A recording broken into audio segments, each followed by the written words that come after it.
অবশেষে যে খবরটার জন্য কোটি কোটি ভক্ত এতদিন অপেক্ষা করতেছিল সেই খবরটাই আমরা পেয়ে গেলাম।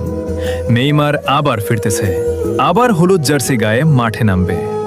এই একটা খবরের জন্য কত রাত যে কান্না করে কাটাইছি, কত মানুষ যে ট্রল করছে, কতবার শুনতে হয়েছে নেইমার শেষ, নেইমার আর ফিরবে না।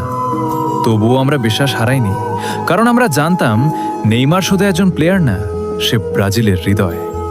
তার ড্রিবলিং দেখে আমরা ফুটবল ভালোবাসতে শিখছি, তার হাসি দেখে আমরা খুশি হতে শিখছি, আর তার কান্না দেখে আমরাও কাঁদছি। 2022 বিশ্বকাপের সেই রাতটা আজও ভুলতে পারি না। ক্রোয়েশিয়ার সাথে হার, আর ম্যাচ শেষে নেইমারের চোখের পানি। সেদিন শুধু নেইমার না, কোটি কোটি ভক্তও কেঁদেছিল, কারণ আমরা জানতাম এই মানুষটার স্বপ্ন ছিল ব্রাজিলকে বিশ্বকাপ জেতানো। কিন্তু ইনজুরি, এই একটা শব্দ বারবার তার স্বপ্ন ভেঙে দিয়েছে।